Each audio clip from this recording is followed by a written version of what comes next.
Hi, my name's Jack and we're going to be doing another Affinity tutorial video for Wildlife Exposed. This time we're going to be looking at cloning.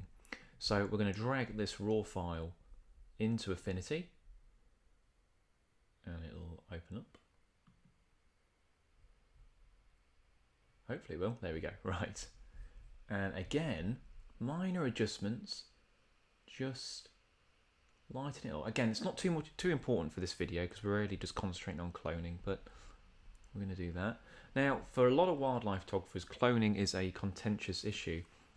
I think minor adjustments are justified. I think if you want to just enhance a picture, whether it's dust marks, whether it is water droplets, in the case of underwater photographers, and particles in the water, you might want to get rid of a few. I think minor cloning isn't the end of the world. However, you might want to do larger cloning to enhance picture. Now, there's no prizes to guess what I'm going to clone out in this photo, which is, of course, a great big bloody sign. Now, I think in wildlife photography, you can embrace things like that and you can tell a story with some of these objects. But in this case, I just wanted a photo of a common seal and I didn't want the sign in the background. So we are going to clone this bad boy out.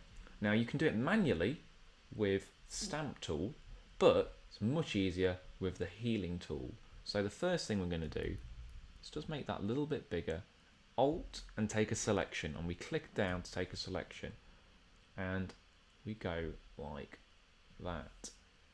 Take another selection, and we go like that. Now it looks a bit of a mess at the minute, but just stick with it, and you just keep taking selections and just getting rid of the sign. Now it's a very, very intelligent Affinity's cloning brush, and it makes informed decisions for you. Now, in fact, I'm just going to go back. That's a little bit too red. Don't like that. There we go. But it's starting to sort of look like a rock again. And I can understand why people don't like cloning, why they say it's cheating in some ways. But from a commercial point of view, if I'm trying to sell this image as stock, it's much cleaner like this. And I'm more than happy to admit that I've cloned on things like this. Admittedly, personally, I wouldn't normally clone something as big as that. This is quite a big object to clone out. But there we go. So in the space of what, a minute?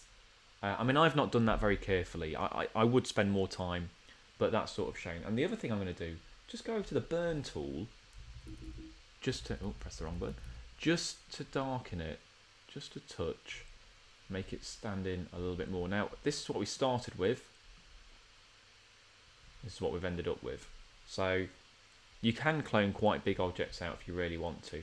What you can also do, and this is more in line with the sort of thing I do, is take a selection there, little things, just little objects. Now, if I was going to use this for a magazine and maybe I wanted some text at the bottom, then I might want to just clean out some of these rocks just to make this text stand out more. But you can see how easy it is just taking a selection from that bit of sand, and can you see how quickly that I'm getting rid of all these rocks and making a much cleaner background.